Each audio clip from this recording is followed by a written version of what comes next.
플래시가 터지고 마이크가 순자의 얼굴 앞으로 밀려왔어요.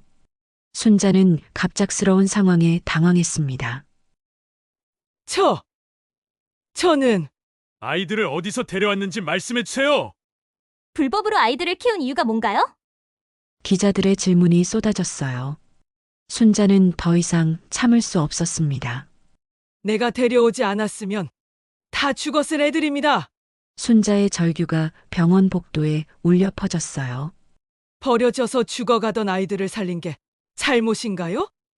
제대로 된 어른들이 왜 아이들을 버렸는지는 묻지 않으면서. 안녕하세요, 여러분. 오늘도 따뜻한 이야기로 찾아뵙게 되어 정말 기쁩니다. 혹시 지금 이 영상을 처음 보시는 분이 계신가요? 그렇다면 구독 버튼과 좋아요 버튼은 무료이니 한 번씩 눌러주세요. 여러분의 작은 클릭 하나가 더 많은 감동적인 이야기를 만들어가는 힘이 됩니다. 새벽 5시 반, 아직 어둠이 채 가시지 않은 시간입니다. 마을 끝 허름한 단층 집에서 이순자가 조용히 문을 열고 나섭니다. 73세의 나이에도 허리는 곱고 걸음걸이는 단단했죠. 문고리를 돌리는 소리조차 조심스럽게 하며 마치 누군가를 깨우지 않으려는 듯 발끝으로 걸어 나왔어요. 마당 한쪽에 놓인 낡은 리어카를 끌어내며 순자는 잠시 하늘을 올려다봅니다. 별들이 아직 반짝이고 있었지만 동쪽 하늘 끝자락이 희미하게 밝아오고 있었어요. 리어카의 바퀴에 쌓인 이슬을 손수건으로 닦아내고 손잡이를 단단히 잡았습니다. 오늘도 부탁해요. 리어카에게 인사하듯 작은 목소리로 중얼거리며 순자는 걸음을 시작했어요. 자갈길 위에서 바퀴가 덜컹거리는 소리만이 고요한 새벽을 깨웁니다. 30년째 변하지 않는 이 길, 이 시간, 이 일과였습니다. 언덕길을 내려가며 순자는 길가의 핀 코스모스를 바라봅니다. 가을바람에 하늘거리는 꽃잎들이 어찌나 예쁜지 잠시 걸음을 멈추고 바라보았어요. 그 순간 순자의 얼굴에 잔잔한 미소가 번졌습니다. 마치 무언가 좋은 일이 기다리고 있다는 듯한 표정이었죠. 장터에 도착하자 벌써 몇몇 상인들이 좌판을 차리기 시작했습니다. 트럭에서 채소를 내리는 소리, 플라스틱 의자를 펼치는 소리, 그리고 상인들의 활기찬 인사 소리가 새벽 공기를 가득 채웠어요. 순자는 그 소리들을 들으며 마음이 따뜻해졌습니다. 순자 언니, 벌써 오셨네요. 달걀 가게 주인 김영숙이 환한 미소로 손을 흔들어 맞이합니다. 영숙은 이미 달걀 상자들을 정리해 놓고 순자를 기다리고 있었어요. 미안해요, 영숙 씨. 매일 이렇게 일찍. 뭐려? 언니 덕분에 제가 하루를 일찍 시작할 수 있어서 좋아요. 오늘도 200개 맞죠? 순자는 고개를 끄덕이며 미리 준비해온 돈봉투를 꺼냅니다. 늘 깔끔하게 접어서 가져오는 돈봉투였어요. 영숙은 돈을 받으며 순자의 손이 얼마나 거칠고 마른지 새삼 느꼈습니다. 언니, 손이 많이 거칠어지셨네요. 핸드크림 좀 발라요. 괜찮아요. 나이 먹으면 다 그런 거죠. 영숙은 달걀을 하나씩 정성스럽게 세어가며 상자에 담기 시작했어요. 하나, 둘, 셋. 깨지지 않게 조심조심 포장지로 감싸며 차곡차곡 쌓아 올렸습니다. 순자는 그 모습을 지켜보며 고마운 마음이 가득했어요. 정말 신기해요, 언니. 매일 똑같이 200개씩? 혹시 무슨 특별한 요리라도 하세요? 영숙의 호기심 어린 질문에 순자는 잠시 멈칫했습니다. 그리고는 평소보다 더 부드러운 미소를 지으며 대답했어요. 그냥 필요한 일이 있어서요. 아, 그렇구나. 저도 궁금했는데 언니가 혼자 사신다고 들었거든요. 순자의 눈빛이 순간 흔들렸지만 곧 다시 평온해졌습니다. 영숙은 마지막 달걀까지 정확히 200개를 세어 리어카에 실어주었어요. 멀리서 과일 장수 박만식이 이 광경을 지켜보고 있었습니다. 만식은 옆에서 배추를 다듬고 있던 김순덕에게 속삭였어요. 순덕이 누나, 저 할머니 좀 봐요. 매일 아침 달걀을 200개씩 사가는데. 200개? 그럼 하루에 달걀을 200개나 먹는다는 거야? 그럴 리가요. 분명 뭔가 다른 용도가 있을 거예요. 혹시 몰래 달걀 장사라도 하는 건 아닐까요? 아니면 식당을 하는 건가? 근데 이 동네에 그런 식당 없잖아. 상인들의 수군거림이 점점 커졌습니다. 하지만 순자는 이미 그런 시선들에 익숙해져 있었어요. 고개를 살짝 숙여 인사하며 리어카를 끌고 천천히 장터를 벗어났습니다. 언덕길을 올라가는 동안 순자는 계속 시계를 확인했어요. 마치 정해진 시간에 맞춰 어디선가 기다리는 누군가가 있는 것처럼 말이죠. 리어카가 너무 무거워 중간중간 쉬어가며 올라갔지만 순자의 얼굴에는 지친 기색보다 오히려 기대감이 더 많이 보였습니다. 집으로 돌아온 순자는 달걀 상자들을 부엌 한쪽에 차곡차곡 쌓아뒀어요. 그리고는 작은 냄비에 물을 끓이며 간단한 아침을 준비했습니다. 미역국 한 그릇과 김치 몇 점, 그리고 따뜻한 흰쌀밥이 전부였어요. 하지만 순자는 몇 숟가락 뜨지 못하고 자꾸만 벽시계를 쳐다봤습니다. 시침이 9을 가리키자 순자는 서둘러 자리에서 일어났어요. 달걀 상자 2개를 조심스럽게 들고 다시 밖으로 나섰습니다. 이번엔 리어카 없이 걸어서 마을 뒤편으로 향했어요. 사람들의 시선이 닿지 않는 곳, 폐농장이 있는 언덕 너머였습니다. 그곳에 낡은 창고가 하나 서 있었죠. 창고에 다가가며 순자의 걸음이 한결 가벼워졌습니다. 마치 오랜만에 사랑하는 가족을 만나러 가는 것처럼 말이에요. 녹슨 문고리를 돌리며 순자는 작은 미소를 지었습니다. 해가 중천에 떴을 때 순자는 창고에서 나와 집으로 돌아왔어요. 빈손이었지만 얼굴에는 만족스러운 표정이 가득했습니다. 오후 내내 순자는 집안일을 하며 평범한 하루를 보냈어요. 해가 저물고 마을에 어둠이 내리자 순자의 집 창문에서 희미한 불빛이 새어나왔습니다. 그리고 고요한 밤 공기를 타고 잔잔한 자장가 소리가 흘러나왔어요. 잠자리 잠자리 날아라. 우리 아가 꿈나라로. 순자의 목소리는 부드럽고 애잔했습니다. 마치 오랜 세월 누군가를 재우며 불러온 노래 같았죠. 창가에 앉아 바깥을 내다보며 부르는 자장가는 밤늦도록 이어졌습니다. 옆집 할머니가 빨래를 널다가 잠시 귀를 기울였어요. 저 집에서 또 노래소리가 나네. 혼자 사시는 분이 매일 밤 노래를 부르시네. 텔레비전 틀어놓고 주무시나 봐요. 요즘 그런 프로그램 많잖아요. 동네 사람들은 그저 그러려니 했습니다. 혼자 사는 노인이 적적함을 달래려 자장가 프로그램을 틀어놓는 것으로 여겼죠. 자정이 가까워질 때까지 순자의 집에서는 잔잔한 노래가 끊이지 않았습니다. 순자는 창가에 앉아 어둠 속 마을을 바라보며 작은 목소리로 기도하듯 중얼거렸어요. 내일도 건강하게, 모두들 건강하게. 다음 날 새벽 박만식은 평소보다 일찍 장터에 나왔습니다. 과일 좌판을 차리면서도 자꾸만 달걀 가게 쪽을 힐끗힐끗 쳐다봤어요. 어제부터 순자에 대한 호기심이 꼬리를 물고 계속 따라다녔거든요. 200개씩 달걀을 사서 대체 뭘 하는 걸까? 만식은 혼자 중얼거리며 사과를 닦았습니다. 장사를 시작한 지 10년이 넘었지만 이렇게 규칙적으로 그것도 그렇게 많은 양을 사가는 손님은 처음 봤어요. 더구나 혼자 사는 할머니가 말이죠. 오전 5시 반 시계 바늘이 정확히 그 시간을 가리키자 순자가 나타났습니다.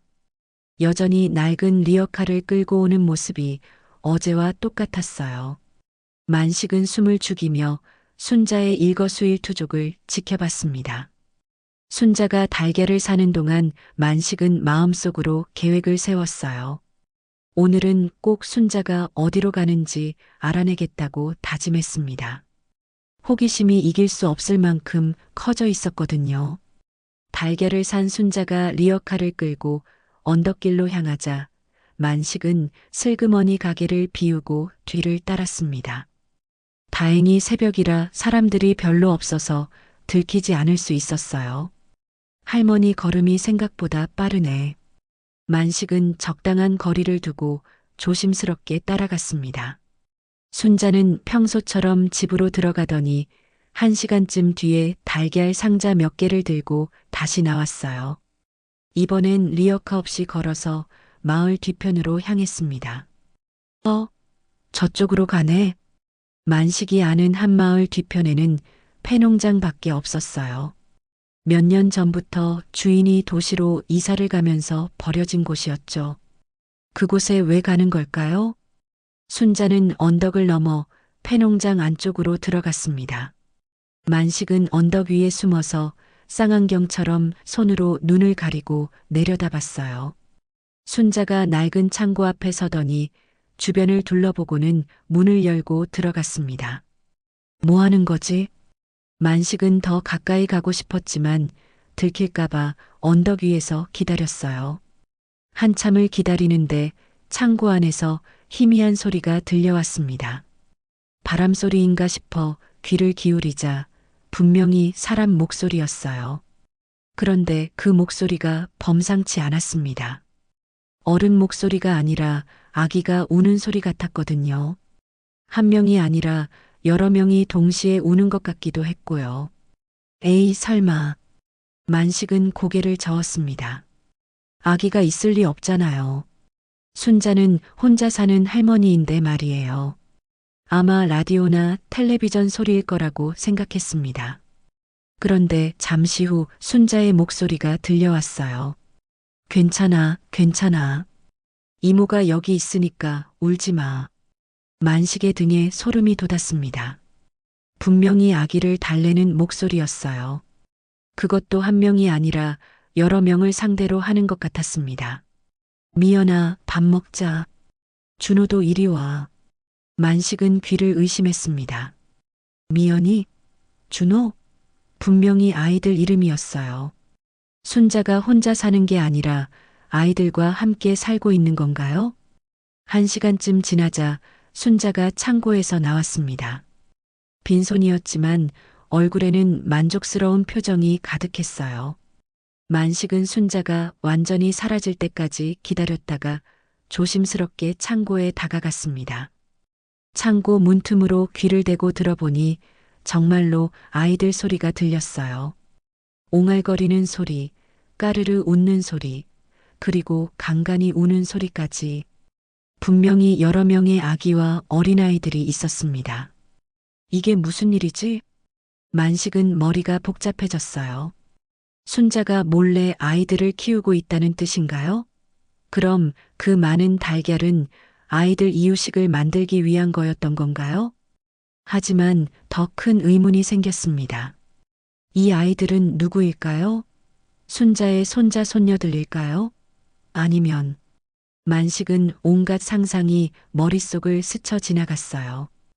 혹시 순자가 아이들을 어디선가 데려온 건 아닐까? 요즘 뉴스에서 자주 나오는 그런 일들이 떠올랐습니다. 그날 저녁 만식은 동네 술집에서 친구들과 만났어요. 평소보다 술이 잘 들어가지 않았는데 머릿속이 온통 오늘 본 일로 가득했거든요.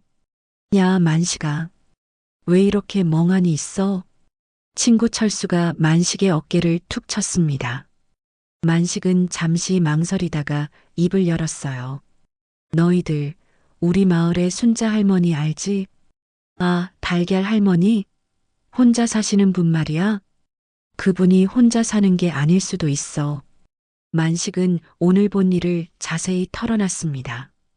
창고에서 들린 아기 울음소리, 순자가 아이들을 달래는 목소리, 그리고 매일 사가는 달걀 200개의 용도까지. 친구들의 표정이 점점 심각해졌어요. 그럼 그 할머니가 아이들을 몰래 키우고 있다는 거야? 근데 그 아이들이 누구야? 혹시 설마 남의 아이들을 훔쳐온 건 아니겠지?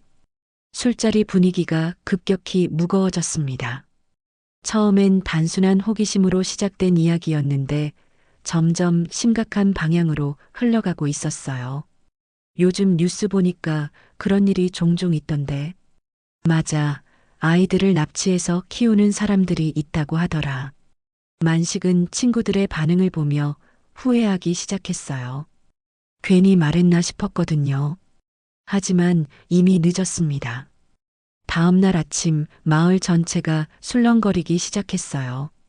만식의 이야기가 하룻밤 사이에 온 마을에 퍼진 거였습니다. 사람들의 입에서 입으로 전해지면서 이야기는 점점 과장되고 왜곡됐어요. 순자가 아이들을 훔쳐 키운다더라. 몇 명이나 되는지 아무도 모른다던데. 그래서 매일 달걀을 그렇게 많이 사갔구나. 순자가 장터에 나타났을 때 상인들의 시선이 예전과 달랐습니다. 수군거리는 소리가 여기저기서 들렸고 누군가는 대놓고 쳐다보기까지 했어요. 순자는 달걀을 사면서 이상한 분위기를 느꼈습니다. 영숙도 평소와 달리 어색한 미소를 지으며 달걀을 건넸어요. 언니, 혹시 무슨 일 있으세요? 영숙의 조심스러운 질문에 순자는 고개를 갸우뚱했습니다. 무슨 일이요? 아니에요. 그냥 사람들이 좀. 순자는 주변을 둘러봤어요. 여기저기서 자신을 보며 수군거리는 사람들이 눈에 들어왔습니다. 순자의 눈빛이 잠시 흔들렸지만 곧 평소와 같은 잔잔한 미소를 지었어요. 괜찮아요. 고마워요. 순자는 달걀을 받아들고 조용히 자리를 떠났습니다. 하지만 등 뒤에서 들려오는 수군거림이 평소보다 더 크게 느껴졌어요. 마을에 퍼진 소문은 사흘 만에 면사무소까지 도달했습니다. 누군가가 익명으로 신고 전화를 한 거였어요. 순자라는 할머니가 아이들을 불법으로 보호하고 있는 것 같다는 내용이었습니다. 사회복지 담당 공무원 최은주는 신고서를 받고 한숨을 내쉬었어요. 이런 일들이 요즘 부쩍 늘어나고 있었거든요. 대부분은 오해나 소문에 불과했지만 혹시나 하는 마음에 확인하지 않을 수 없었습니다. 또 이런 일이네. 은주는 5년 전부터 이 일을 해왔지만 아직도 이런 상황이 어려웠어요. 특히 고령자가 관련된 경우에는 더욱 신중해야 했거든요. 자칫 잘못하면 무고한 어르신에게 상처를 드릴 수 있으니까요. 오후 2시 은주는 순자의 집을 찾아갔습니다. 낡은 단층집 앞에 서서 잠시 망설였어요. 어떻게 말을 꺼내야 할지 고민이 됐거든요. 똑똑똑. 문을 두드리자 안에서 발자국 소리가 들렸습니다. 순자가 문을 열더니 낯선 방문객을 보고 살짝 당황한 표정을 지었어요. 안녕하세요. 면사무소에서 나온 최은주라고 합니다. 은주가 명함을 내밀며 정중하게 인사했습니다. 순자는 명함을 받아들고 잠시 들여다봤어요. 면사무소요? 무슨 일로? 혹시 집에 들어가서 이야기해도 될까요? 순자는 잠시 망설이다가 고개를 끄덕였습니다. 거실로 안내하며 보리차를 끓이기 시작했어요. 은주는 집안을 자연스럽게 둘러봤는데 생각보다 깔끔하고 정돈되어 있었습니다. 어르신, 댁에서 혹시 다른 분들과 함께 거주하고 계신가요? 은주가 조심스럽게 말문을 열었습니다. 순자의 손이 잠시 멈칫했어요. 다른 분들이요? 네. 마을에서 들려오는 이야기가 있어서요. 혹시 아이들을 보호하고 계신 건 아닌지요? 순자는 보리차 잔을 은주 앞에 놓으며 잠시 생각에 잠겼습니다. 은주는 순자의 표정 변화를 놓치지 않았어요. 뭔가 숨기고 있다는 느낌이 들었거든요. 왜 그런 걸 물어보시는 거죠?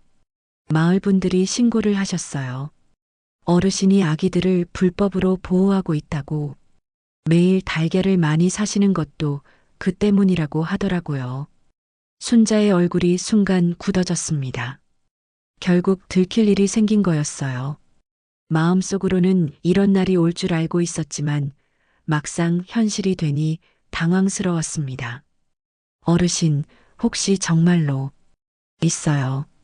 순자가 조용히 말했습니다. 은주는 깜짝 놀랐어요. 이렇게 쉽게 인정할 줄은 몰랐거든요. 정말요? 몇 명이나? 6명입니다. 갓난아기부터 5살까지. 은주는 할 말을 잃었습니다. 정말로 아이들이 있다니. 그럼 신고 내용이 사실이었던 거네요.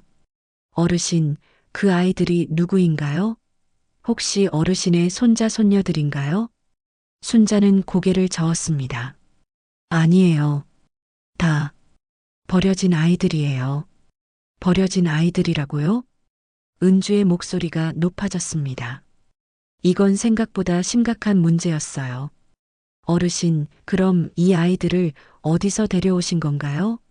혹시 경찰에 신고는 하셨나요? 순자는 잠시 침묵했습니다. 어떻게 설명해야 할지 막막했어요. 지난 몇 년간 하나둘씩 걷어들인 아이들의 사연을 어디서부터 말해야 할까요? 경찰에 맡기면 보육원으로 가요. 그럼 또 버려집니다. 그렇다고 해서 어르신이 임의로 보호할 수는 없어요. 이건 불법이에요. 은주의 말에 순자의 눈빛이 흔들렸습니다. 불법이라는 걸 모르는 게 아니었어요. 하지만 달리 방법이 없었거든요. 한번 보시겠어요? 순자가 갑자기 말했습니다. 은주는 고개를 갸우뚱했어요. 뭘 보라는 거죠? 아이들 말이에요. 직접 보시면 이해하실 거예요. 순자는 자리에서 일어나 외투를 걸쳤습니다. 은주도 따라 일어났어요. 두 사람은 집을 나서서 마을 뒤편으로 향했습니다. 걸어가는 동안 순자는 아이들 이야기를 조금씩 들려줬어요. 병원 앞에 버려진 미연이, 교회 계단에 놓여있던 준호, 공원 벤치에서 발견된 소라까지 하나하나가 가슴 아픈 사연들이었습니다. 그래서 제가 데려온 거예요. 그냥 두면 죽을 아이들이었거든요. 은주는 복잡한 심정이었어요. 순자의 마음은 이해하지만 법적으로는 문제가 있는 상황이었거든요. 폐농장에 도착하자 순자가 창고 앞에 섰습니다. 문고리에 손을 올리고 잠시 망설이더니 은주를 바라봤어요. 들어가기 전에 한 가지만 약속해 주세요. 뭐요? 아이들을 놀라게 하지 말아주세요. 아직 어린애들이라 낯선 사람을 무서워해요. 은주는 고개를 끄덕였습니다. 순자가 문을 열자 안에서 따뜻한 공기와 함께 아이들 소리가 흘러나왔어요. 창고 안은 생각보다 아늑하게 꾸며져 있었습니다. 작은 침대 6개가 나란히 놓여 있고 벽면에는 아이들 그림과 장난감들이 정리되어 있었어요. 한쪽에는 간이 부엌과 기저귀를 갈 수 있는 공간도 마련되어 있었습니다. 아이들이 순자를 보고 달려왔어요. 이모, 이모 왔다. 이모, 배고파요. 5살 된 준호가 순자의 치마를 잡아당기며 말했습니다. 순자는 아이들을 하나씩 안아주며 미소를 지었어요. 은주는 그 광경을 보며 할 말을 잃었습니다. 아이들이 순자를 정말 좋아한다는 게 눈에 보였거든요. 그리고 모두 건강해 보였어요. 이모, 저 언니 누구예요? 미연이가 은주를 가리키며 물었습니다. 순자가 무릎을 꿇고 아이와 눈을 맞췄어요. 이모 친구야. 인사해 볼까? 아이들이 은주에게 조심스럽게 다가왔습니다. 은주는 마음이 복잡해졌어요. 이 아이들을 어떻게 해야 할지 모르겠더라고요. 어르신, 이 아이들을 언제부터? 3년 전부터요. 하나씩 하나씩 늘어났어요. 순자가 아이들을 달래며 대답했습니다.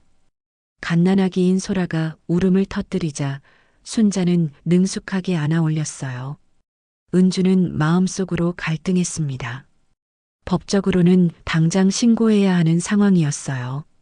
하지만 이 평화로운 공간을 깨뜨리기가 쉽지 않았습니다. 어르신, 이건 정말 심각한 문제예요. 아무리 좋은 의도라고 해도 알고 있어요. 순자가 조용히 말했습니다. 아기를 재우며 은주를 바라봤어요. 하지만 이 아이들을 어쩌라고 하세요? 다시 버려지라고 하세요? 순자의 눈에 눈물이 맺혔습니다. 은주는 더 이상 말할 수 없었어요. 은주는 그날 밤 잠을 이루지 못했습니다. 창고에서 본 아이들의 모습이 자꾸만 떠올랐거든요. 순자를 둘러싸고 웃고 있던 아이들, 그리고 그들을 바라보는 순자의 눈빛까지 단순한 불법 보호 사건이 아니라는 걸 직감적으로 느꼈어요. 다음 날 아침 은주는 면사무소에 출근해서 바로 컴퓨터를 켰습니다. 이순자에 대한 자료를 찾아보기로 했어요. 주민등록 정보, 과거 직업, 가족관계까지 하나씩 조회해 봤습니다. 이게 뭐지? 화면에 나타난 정보를 보고 은주는 깜짝 놀랐어요. 순자의 과거 직업란에 사회복지법인 들꽃 보육원 원장이라고 적혀 있었거든요.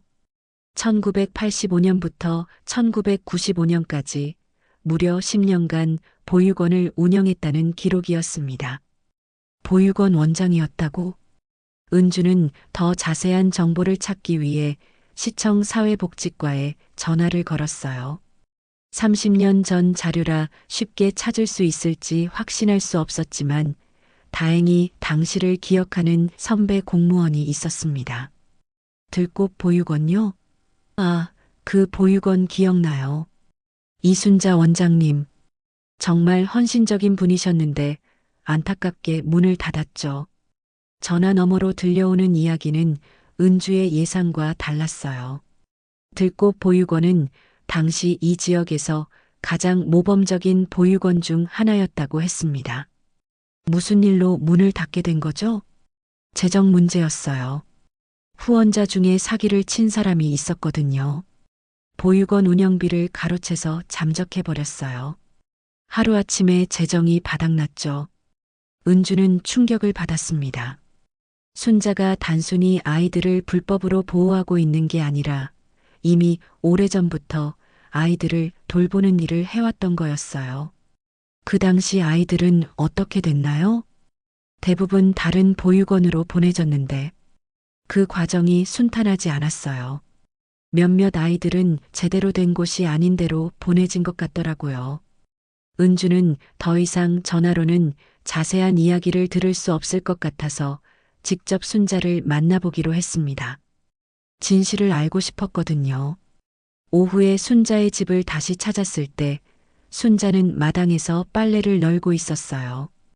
은주의 모습을 보고 놀란 듯 했지만 곧 미소를 지으며 맞이했습니다. 어제 말씀 더 듣고 싶어서 왔어요. 그러세요.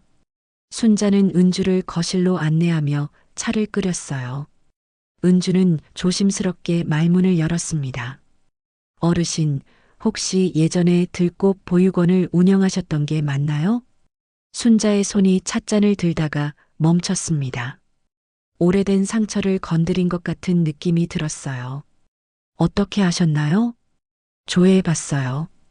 10년 동안 보육원 원장을 하셨더라고요.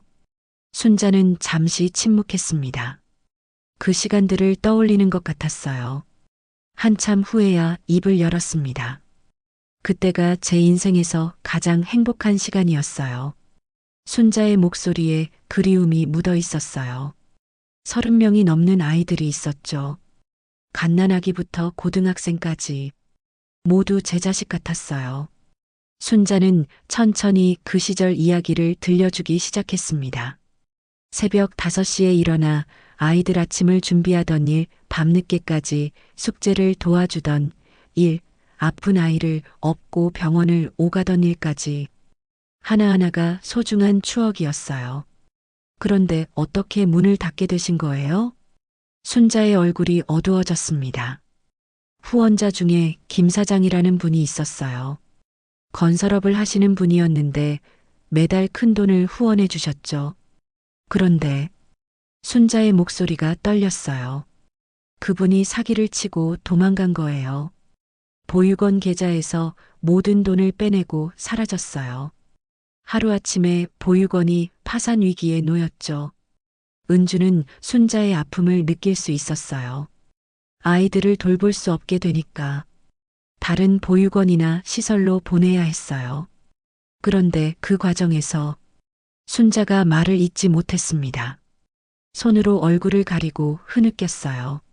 몇몇 아이들이 나쁜 사람들에게 넘어간 거예요. 입양을 시켜준다고 했는데 나중에 알고 보니 그게 아니었어요. 은주의 가슴이 먹먹해졌습니다. 어떤 아이들은 다시는 소식을 들을 수 없었어요. 제가 지키지 못한 거예요. 순자는 30년 전 그 일을 이야기하면서도 여전히 자신을 책망하고 있었어요. 그래서 지금 이런 일을 하고 계시는 거군요. 버려진 아이들을 보면 그때 생각이 나요. 또 누군가에게 상처받을까봐. 그래서 제가 직접 돌보기로 했어요. 순자는 눈물을 닦으며 계속 말했습니다. 매일 새벽에 달걀을 사러 가는 것도 그 때문이에요. 아이들 이유식 만들고 반찬도 해주고 제가 할 수 있는 건 그것뿐이에요. 은주는 이제야 모든 것이 이해됐어요. 순자가 왜 그렇게 많은 달걀을 사는지, 왜 몰래 아이들을 돌보는지 모든 것에 이유가 있었던 거예요. 30년 전에 못다한 일을 지금 하고 계시는 거네요. 그래요. 그때 제가 지키지 못한 아이들에 대한 미안함. 그걸 조금이라도 덜고 싶어서요. 순자의 고백을 들으며 은주는 복잡한 감정에 휩싸였어요. 법적으로는 여전히 문제가 있는 상황이었지만 순자의 마음만큼은 충분히 이해할 수 있었거든요. 어르신, 그런데 이렇게 혼자서는 한계가 있지 않을까요? 알고 있어요. 하지만 다른 방법을 모르겠어요. 공식적인 시설에 맡기면 또 어떤 일이 일어날지. 순자의 목소리에는 깊은 불안이 담겨 있었어요. 한번 배신당한 상처가 아직도 아물지 않은 것 같았습니다. 그래도 혼자서는 위험해요. 만약 무슨 일이 생기면 그것도 생각해 봤어요. 하지만 지금 당장은 이 방법밖에. 순자가 말을 마치지 못했을 때 밖에서 소음이 들렸어요. 누군가 큰 소리로 떠들며 이쪽으로 오고 있는 것 같았습니다. 순자와 은주는 동시에 창문으로 다가갔어요. 마을 사람들 몇 명이 순자의 집 앞에 모여 있었습니다. 그 중에는 박만식의 모습도 보였어요. 사람들의 표정이 심상치 않았습니다. 일이 커진 것 같네요. 은주가 걱정스럽게 말했습니다. 순자는 창문을 조용히 닫으며 한숨을 내쉬었어요. 결국 이런 날이 올 줄 알았어요. 마을 이장 김대식은 평소 질서를 중시하는 사람이었습니다.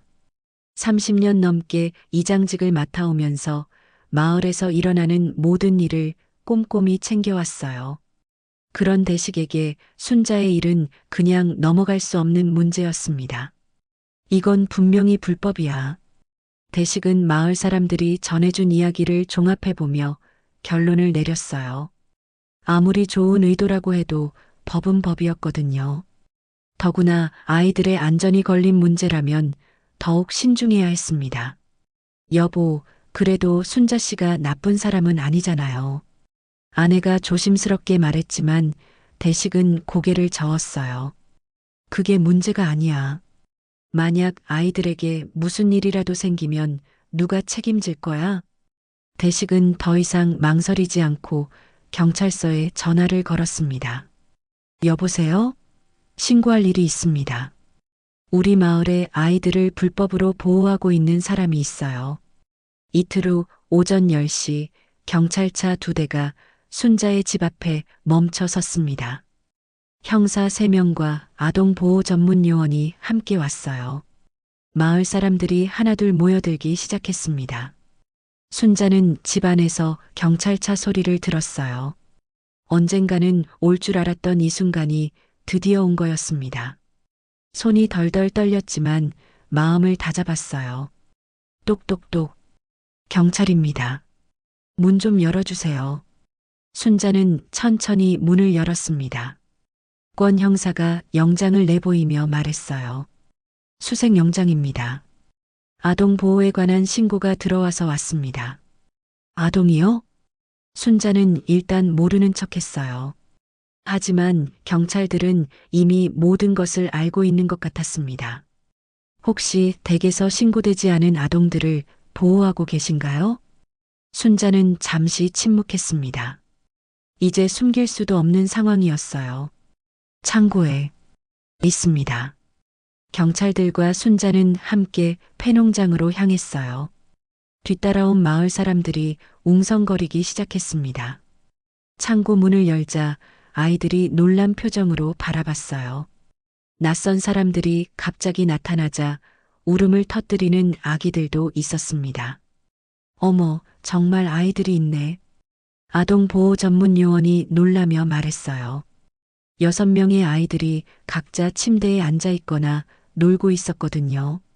권 형사가 순자에게 물었습니다. 이 아이들이 누구인가요?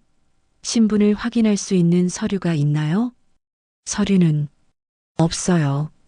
다 버려진 아이들이라서. 버려진 아이들이라고요? 그럼 출생신고는 되어 있나요? 순자는 고개를 저었어요. 대부분의 아이들이 제대로 된 서류 없이 버려진 상태였거든요. 이때 1살 된 소라가 갑자기 열을 내며 축 늘어졌어요. 아침부터 컨디션이 좋지 않았는데 갑자기 악화된 거였습니다. 이 아이가 이상해요. 아동보호 전문 요원이 소라를 살펴보며 소리쳤어요.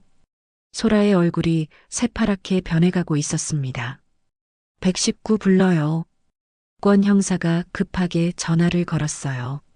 순자는 소라를 안으며 눈물을 흘렸습니다. 소라야, 괜찮아. 이모가 여기 있어. 구급차가 도착하기까지 10분이 걸렸어요. 그 사이 마을 사람들이 점점 더 많이 모여들었습니다. 구급차 사이렌 소리에 이웃 마을 사람들까지 와서 구경하기 시작했어요. 저 할머니가 아이들을 학대했나? 그러게, 아이가 저렇게 아픈데. 혼자서 6명이나 돌볼 수 있겠어? 사람들의 수군거림이 점점 커졌습니다. 순자는 구급차에 소라와 함께 타야 했어요. 나머지 아이들은 어떻게 하죠? 아동보호 전문 요원이 권 형사에게 물었습니다. 일단 임시보호시설로 보내야겠어요. 이 상황에서는 계속 여기 둘 수 없잖아요. 다른 아이들도 울면서 순자에게 매달렸어요. 이모 가지 마. 이모랑 같이 갈래. 순자는 가슴이 찢어지는 것 같았어요. 하지만 지금은 소라의 생명이 더 급했습니다. 얘들아, 이모가 금방 올게. 착하게 기다려. 구급차가 병원으로 향하는 동안 소라의 상태는 더욱 악화됐어요. 의료진이 응급처치를 하며 말했습니다. 폐렴 같은데 상당히 심해요. 언제부터 아팠나요? 이틀 전부터 기침을 했는데. 왜 진작 병원에 안 데려왔어요? 순자는 대답할 수 없었어요.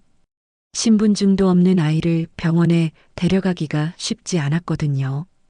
이 모든 상황이 기자들에게 알려진 건 오후 2시경이었어요. 누군가 제보를 한 거였습니다. 노인이 아이들을 불법 보호하다가 한 명이 위독해졌다는 소식이 지역 언론에 전해졌어요. 저녁 뉴스 시간에는 대대적으로 보도됐습니다. 73세 노인, 신원불명 아동 6명 불법 보호, 아동 학대 의혹, 미신고 아동들, 제대로 된 의료 혜택 받지 못해. 기자들이 병원으로 몰려왔어요. 순자가 중환자실 앞에서 기다리고 있을 때 기자들이 나타났습니다. 할머니, 왜 아이들을 신고하지 않고 숨겨서 키웠나요? 아이들을 제대로 돌보지 못해서 아픈 건 아닌가요? 다른 아이들은 어떻게 데려온 건가요? 플래시가 터지고 마이크가 순자의 얼굴 앞으로 밀려왔어요. 순자는 갑작스러운 상황에 당황했습니다. 저는 아이들을 어디서 데려왔는지 말씀해 주세요. 불법으로 아이들을 키운 이유가 뭔가요? 기자들의 질문이 쏟아졌어요. 순자는 더 이상 참을 수 없었습니다. 내가 데려오지 않았으면 다 죽었을 애들입니다. 순자의 절규가 병원 복도에 울려 퍼졌어요. 버려져서 죽어가던 아이들을 살린 게 잘못인가요? 제대로 된 어른들이 왜 아이들을 버렸는지는 묻지 않으면서 순자의 눈에서 눈물이 흘러내렸어요. 저 아이들은 아무 잘못이 없어요. 그냥 사랑받고 싶었을 뿐이에요. 기자들은 순자의 말을 모두 녹화했어요. 그날 밤 뉴스에는 순자의 절규하는 모습이 그대로 방송됐습니다. 여론은 갈라지기 시작했어요. 순자를 비판하는 사람들도 있었지만 순자의 마음을 이해한다는 사람들도 많았습니다. 밤늦게 소라의 상태가 안정됐다는 소식이 전해졌어요. 순자는 중환자실 의자에 앉아서 하루 종일 울었습니다. 미안해, 소라야. 이모가 미안해. 경찰서에서는 순자를 조사하기 위해 기다리고 있었어요. 내일부터 본격적인 수사가 시작될 예정이었습니다. 다음 날 아침 9시 순자는 경찰서 조사실에 앉아 있었습니다. 밤새 소라를 돌보느라 한숨도 자지 못한 얼굴이 말이 아니었어요. 하지만 순자의 눈빛만은 흔들리지 않았습니다. 권 형사가 조사 서류를 펼치며 본격적인 조사를 시작했어요. 성함이 이순자 맞으시죠? 현재 주소는? 기본적인 인적사항부터 차근차근 확인해 나갔습니다. 순자는 성실하게 대답했어요. 아동들을 언제부터 보호하기 시작하셨나요? 3년 전부터입니다. 첫 번째 아이는 어떻게 만나게 되셨죠? 순자는 잠시 눈을 감고 그때를 떠올렸어요. 준호였어요. 교회 계단에 버려져 있었는데 새벽에 쓰레기를 버리러 나갔다가 발견했어요. 그때 왜 경찰에 신고하지 않으셨나요? 신고하면 시설로 보내질 테니까요. 그럼 또 순자가 말을 잇지 못했어요. 30년 전 들꽃 보육원 아이들의 일이 떠올랐거든요. 조사는 3시간 넘게 이어졌습니다. 하나하나 자세히 묻고 기록하는 과정이었어요. 순자는 지치기 시작했지만 끝까지 성실하게 답변했습니다. 마지막으로 본인이 한 일이 불법이라는 걸 알고 계셨나요? 알고 있었어요. 그럼에도 왜 계속하셨죠? 순자는 잠시 침묵했습니다. 어떻게 설명해야 할지 막막했어요. 그 아이들을 그냥 둘 수 없었어요. 한 번 실패했으니까 이번에는 끝까지 지키고 싶었어요. 권 형사는 순자의 말을 받아 적으며 안타까운 표정을 지었어요. 법적으로는 명백한 불법이지만 순자의 마음만큼은 충분히 이해할 수 있었거든요. 오후 2시경 경찰서 앞으로 한 남자가 나타났습니다. 깔끔한 정장 차림의 30대 후반 남성이었어요. 손에는 서류 가방을 들고 있었습니다. 이순자 씨 계신가요? 남자가 접수대에서 물었어요. 경찰관이 신원을 확인하더니 조사실로 안내했습니다. 조사실 문이 열리자 순자가 고개를 들었어요. 낯선 남자를 보고 의아해했습니다. 안녕하세요. 남자가 정중하게 인사했어요. 권 형사도 누구인지 궁금했습니다. 실례지만 어떤 분이신가요? 저는 강민호라고 합니다. 변호사입니다. 민호가 명함을 건네며 자기소개를 했어요. 순자는 여전히 어리둥절한 표정이었습니다. 혹시 누가 변호사를 불러주셨나요? 권 형사가 물었습니다. 보통 이런 경우 가족이나 지인이 변호사를 선임하는 법인데 순자는 혼자 사는 것으로 알고 있었거든요. 아무도 부르지 않았어요. 제가 직접 찾아왔습니다. 민호가 순자를 바라보며 말했어요. 이모, 저를 기억하세요? 순자는 민호의 얼굴을 자세히 들여다봤어요. 어디서 본 것 같은데 기억이 나지 않았습니다. 죄송한데, 누구시죠? 들꽃 보육원에 있던 강민호예요. 이모가 매일 아침 밥 떠주시던. 순자의 눈이 순간 커졌어요. 기억이 되살아나기 시작했습니다. 민호? 정말 민호야? 네, 이모. 저예요. 순자의 눈에서 눈물이 흘러내렸어요. 30년 만에 만나는 들꽃 보육원 아이였거든요. 어머, 이렇게 컸구나. 어쩜 이렇게. 순자는 민호를 보며 감격했어요. 그때 그 작은 아이가 이제는 훌륭한 어른이 되어 있었습니다. 권 형사도 놀란 표정이었어요. 이런 반전이 있을 줄은 몰랐거든요. 이모 덕분에 저는 살 수 있었어요. 민호가 의자에 앉으며 말했어요. 보육원이 문을 닫았을 때 저는 갈 곳이 없었어요. 다른 시설들도 다 거부당했고 결국 길거리에서 지내게 됐죠. 순자의 얼굴이 어두워졌어요. 그 시절의 아픈 기억들이 되살아났거든요. 그런데 이모가 저를 찾아와 주셨어요. 추운 겨울밤에 골목에서 떨고 있는 저를 발견하고는 집으로 데려가 주셨죠. 민호의 목소리에 감정이 실렸어요. 그때 이모가 아니었다면 저는 정말 얼어 죽었을 거예요. 순자는 그때 일을 기억했어요. 보육원이 문을 닫고 며칠 후 아이들이 뿔뿔이 흩어졌다는 소식을 듣고 하나씩 찾아다녔던 일 말이에요. 이모는 그 후로도 계속 저를 돌봐주셨어요.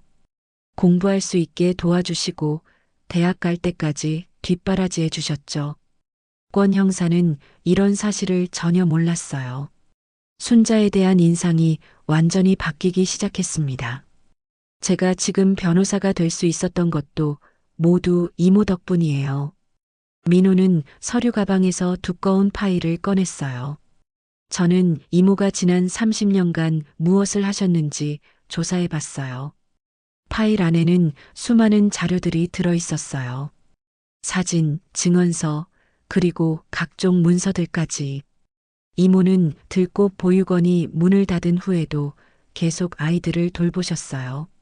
시설에 적응하지 못하는 아이들, 갈 곳 없는 아이들을 하나씩 찾아다니며 도와주셨죠. 민호가 사진들을 보여주며 설명했어요. 순자가 여러 아이들과 함께 찍은 사진들이었습니다. 저뿐만 아니라 15명의 아이들이 더 있어요. 모두 이모 덕분에 제대로 된 삶을 살 수 있게 됐습니다. 권 형사는 놀라움을 금치 못했어요. 순자가 단순히 아이들을 불법으로 보호한 게 아니라 오랫동안 이런 일을 해왔다는 걸 알게 된 거였습니다. 이 중에는 의사가 된 아이도 있고 교사가 된 아이도 있어요. 모두 이모가 구해주신 생명들입니다. 민호는 계속 자료를 보여줬어요. 그리고 현재 창고에서 발견된 아이들의 상태도 조사해 봤어요. 모두 건강하고 잘 자라고 있었습니다. 이때 조사실 문이 열리며 최은주가 들어왔어요. 손에는 보고서를 들고 있었습니다. 죄송합니다. 급히 작성한 보고서가 있어서 가져왔어요. 은주는 권 형사에게 보고서를 건넸어요. 아이들의 건강 상태와 생활 환경에 대한 정식 평가서입니다. 보고서에는 순자가 아이들을 얼마나 정성스럽게 돌봤는지가 자세히 기록되어 있었어요. 아이들의 발달 상태, 영양 상태, 정서적 안정감까지 모든 것이 양호하다고 평가되어 있었습니다. 이모는 혼자서도 6명의 아이를 완벽하게 돌보고 계셨어요. 은주가 덧붙여 설명했어요. 권 형사는 서류들을 하나씩 살펴보며 생각에 잠겼어요. 이 사건이 처음 생각했던 것과 완전히 다르다는 걸 깨달았습니다. 그럼 지금까지의 조사 내용을 다시 검토해 봐야겠네요. 민호가 일어서며 말했어요. 이모의 변호는 제가 맡겠습니다. 무료로요. 순자는 고마운 마음에 또 눈물을 흘렸어요. 민호야, 고마워. 정말 고마워. 이모가 저에게 해주신 일에 비하면 아무것도 아니에요. 조사실 분위기가 완전히 바뀌었어요. 이제는 순자를 범죄자로 보는 사람이 아무도 없었습니다. 한 달 후 지방법원 제3법정에는 많은 사람들이 모여 있었습니다. 순자의 재판 소식이 알려지면서 시민들의 관심이 뜨거웠거든요. 방청석에는 기자들과 마을 사람들, 그리고 낯선 얼굴들도 보였어요. 순자는 피고석에 앉아 긴장한 표정으로 앞을 바라봤습니다. 민호가 옆에서 손을 꼭 잡아주며 격려했어요. 이모, 걱정하지 마세요. 다 잘 될 거예요. 재판장이 입장하자 법정이 조용해졌습니다. 김재성 판사는 30년 경력의 베테랑으로 아동 관련 사건을 많이 다뤄본 경험이 있었어요. 아동복지법 위반 사건 공판을 시작하겠습니다. 검사가 일어서서 기소 이유를 설명하기 시작했어요. 피고인 이순자는 지난 3년간 출생신고가 되지 않은 아동 6명을 관련 기관에 신고하지 않고 불법으로 보호해왔습니다. 검사의 목소리는 단호했어요. 아무리 선한 의도였다 하더라도 법은 법입니다. 적법한 절차를 거치지 않은 채 아동을 보호하는 것은 명백한 불법 행위입니다. 검사는 관련 법조문들을 하나씩 읽어나갔어요. 순자의 얼굴이 점점 어두워졌습니다. 더욱이 이로 인해 아동 중 한 명이 응급실에 실려가는 일까지 발생했습니다. 이는 적절한 의료 혜택을 받지 못했기 때문으로 보입니다.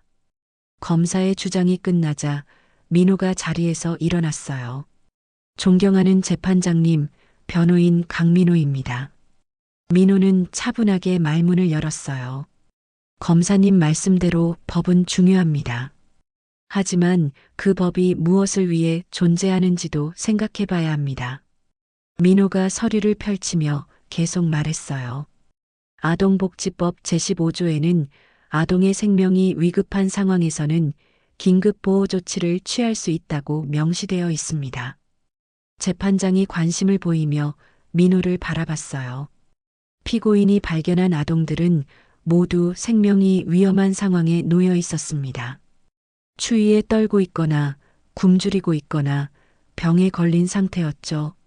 민호는 아이들을 발견했을 당시의 사진들을 증거로 제출했어요. 이런 상황에서 피고인이 취한 조치는 긴급 보호 조치에 해당한다고 봅니다. 이때 검사가 반박했어요. 그렇다면 왜 사후에라도 관련 기관에 신고하지 않았습니까?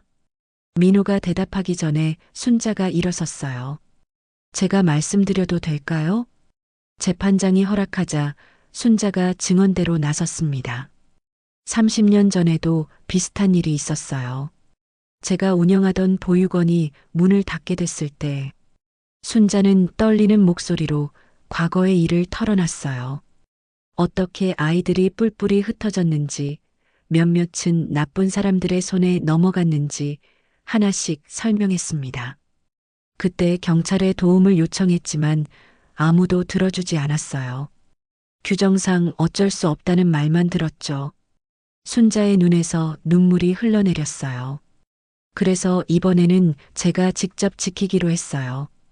다시는 그런 일이 일어나지 않도록. 법정이 조용해졌습니다. 순자의 절절한 고백에 많은 사람들이 감동받았어요. 민호가 다시 일어났어요. 재판장님, 증인을 신청합니다. 증인이 누구입니까? 피고인에게 도움을 받은 사람들입니다. 법정 뒤쪽 문이 열리며 7명의 청년들이 들어왔어요. 모두 20대에서 30대 사이의 젊은이들이었습니다. 첫 번째 증인이 증언대에 섰어요. 저는 김지훈입니다. 현재 초등학교 교사로 일하고 있습니다. 지훈은 떨리는 목소리로 말을 이어갔어요. 저는 5살 때 들꽃 보육원에 들어갔어요. 이순자 원장님이 저를 키워주셨죠. 지훈은 순자를 바라보며 감사의 뜻을 전했어요. 보육원이 문을 닫은 후에도 원장님은 저를 포기하지 않으셨어요. 끝까지 돌봐주셨고 덕분에 지금 아이들을 가르치는 교사가 될 수 있었습니다. 두 번째 증인은 간호사였어요. 저도 마찬가지입니다. 원장님이 아니었다면 저는 아마 길거리에서 죽었을 거예요. 세 번째, 네 번째 증인들이 차례로 증언했어요. 모두 순자에게 도움을 받아 지금의 자리에 올 수 있었다는 내용이었습니다. 마지막 증인이 증언을 마치자 7명 모두 순자에게 다가갔어요. 그리고 순자의 손을 하나씩 잡았습니다. 이모, 고맙습니다. 이모 덕분에 우리가 살 수 있었어요. 법정에 있던 많은 사람들이 눈물을 흘렸어요. 순자도 참았던 눈물을 터뜨렸습니다. 재판장도 감동받은 듯 잠시 말을 잇지 못했어요. 한참 후에야 입을 열었습니다. 잠시 휴정하겠습니다. 1시간 후 재판이 재개됐어요. 재판장이 판결문을 읽기 시작했습니다. 피고인의 행위는 형식적으로는 법을 위반한 것이 맞습니다. 순자의 얼굴이 굳어졌어요. 하지만 그 동기와 결과를 종합적으로 고려할 때 이는 아동의 생명을 구하기 위한 불가피한 조치였다고 판단됩니다. 재판장의 목소리가 점점 따뜻해졌어요. 또한 피고인이 아동들을 정성스럽게 돌봤다는 점, 그리고 과거에도 비슷한 선행을 지속해왔다는 점을 인정합니다. 방청석에서 작은 환호성이 터져나왔어요. 따라서 피고인 이순자에게 무죄를 선고합니다. 법정이 박수 소리로 가득 찼어요. 순자는 믿을 수 없다는 표정으로 재판장을 바라봤습니다. 하지만 재판장의 말은 끝나지 않았어요. 다만 조건이 있습니다. 법정이 다시 조용해졌어요.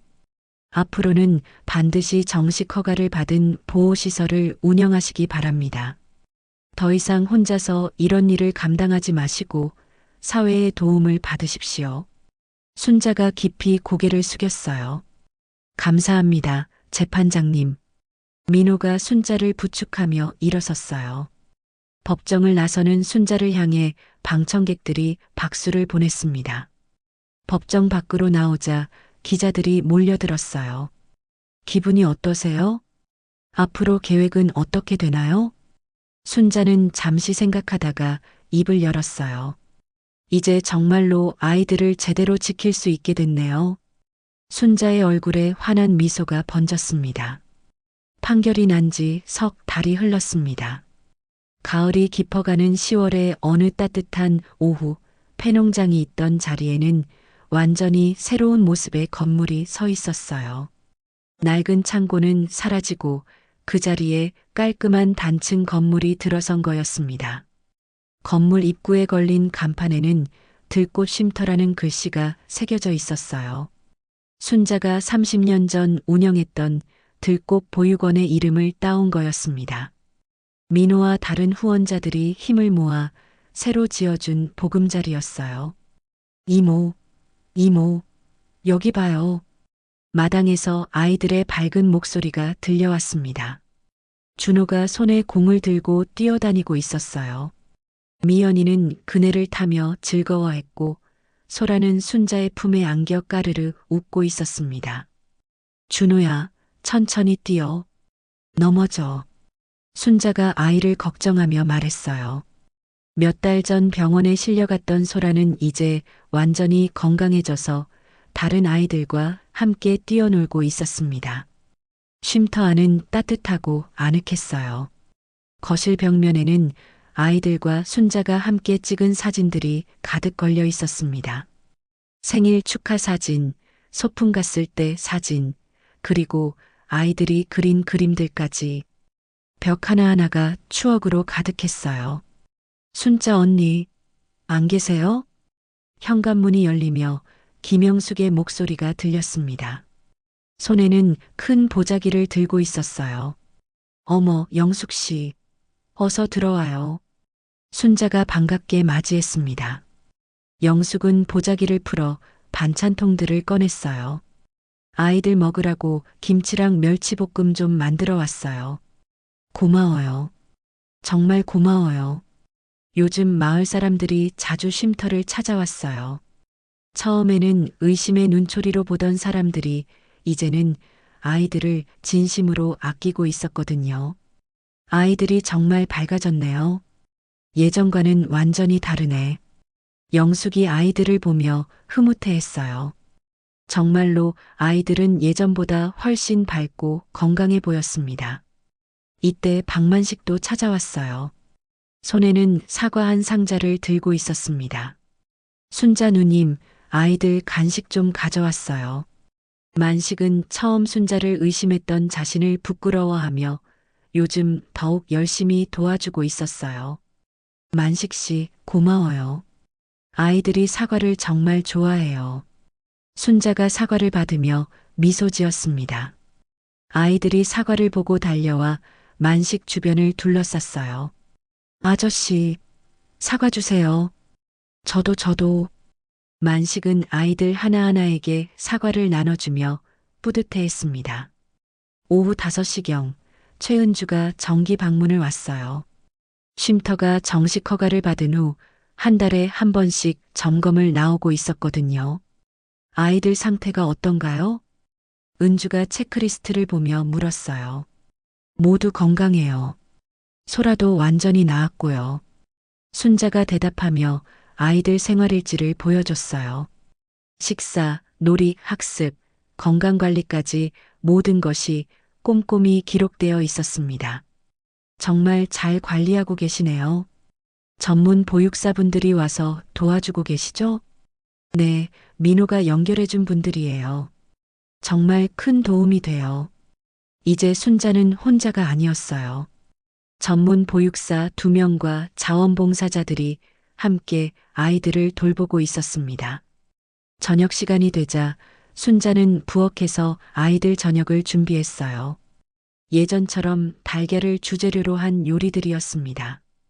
달걀말이, 달걀찜, 그리고 달걀 볶음밥까지. 이모, 오늘도 달걀 요리예요? 준호가 물었어요.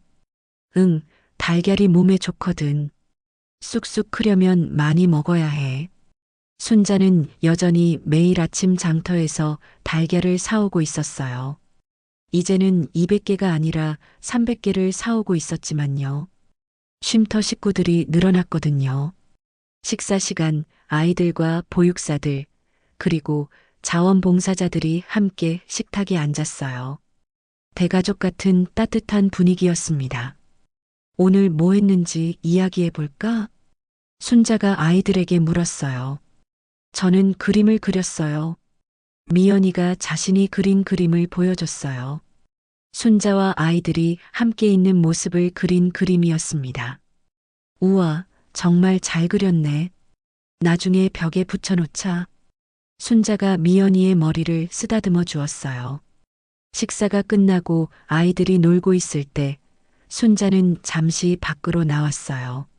마당에서 쉼터를 바라보니 감회가 새로웠습니다. 민호가 차에서 내려 순자에게 다가왔어요. 이모 어떠세요? 새 보금자리가? 꿈만 같아요. 정말 꿈만 같아.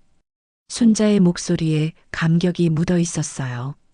이모가 30년 동안 꿈꿔왔던 일이잖아요. 민호가 순자 옆에 서서 함께 쉼터를 바라봤어요. 이제 정말로 아이들을 제대로 지킬 수 있게 됐네요. 순자가 울먹이며 말했어요.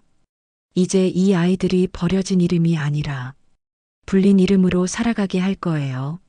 순자의 말에 민호도 가슴이 뭉클해졌어요.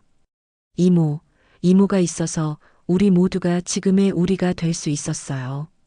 이때 쉼터 안에서 아이들의 웃음소리가 들려왔어요. 창문을 통해 보니 소라가 달걀 하나를 두 손으로 조심스럽게 안고 있었습니다. 마치 보물을 안는 것처럼 말이에요. 소라야, 그거 깨져. 다른 아이가 말했지만 소라는 달걀을 놓지 않았어요. 그리고는 환하게 웃으며 달걀에 뽀뽀했습니다. 순자는 그 모습을 보며 미소 지었어요. 소라에게 달걀은 단순한 음식이 아니었습니다. 순자의 사랑이었고 보살핌이었고 희망이었거든요. 해가 저물어가는 저녁 무렵 쉼터에는 평화로운 일상이 흐르고 있었어요.